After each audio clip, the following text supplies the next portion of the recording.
জয় গুরু ইষ্টপ্রাণ দাদা ও মায়েরা।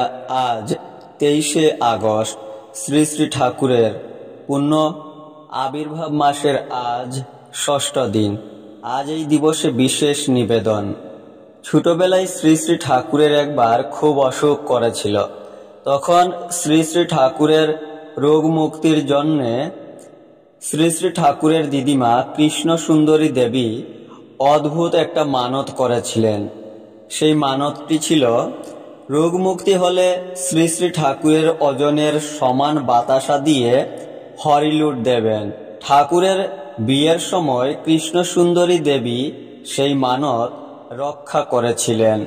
1918 সালে শ্রী শ্রী ঠাকুরের 30তম জন্মদিন সাড়ম্বরে কুষ্টিয়ায় পালিত হয়। ভক্তেরা সেই উৎসবের নাম দিয়েছিলেন বিশ্বগুরু আবির্ভাব উৎসব।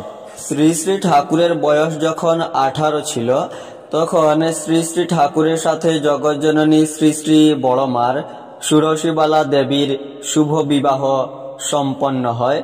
শ্রী শ্রী বড়মার বয়স তখন ছিল 12 বছর। স্কুলে পড়াকালীন শ্রী শ্রী ঠাকুর একবার অঙ্ক পরীক্ষায় কিছু না লিখে সাদা খাতা জমা দিয়ে চলে এসেছিলেন। তার কারণ হলো, সেদিন সকালে শ্রী শ্রী ঠাকুরের দুষ্টুমি দেখে ঠাকুরের জননী মাতা মনমোহিনী দেবী শ্রী শ্রী ঠাকুরকে বলেছিলেন, তুই একটা অঙ্ক আজ করতে পারবি না, মায়ের কথা মিথ্যে হয়ে যাবে।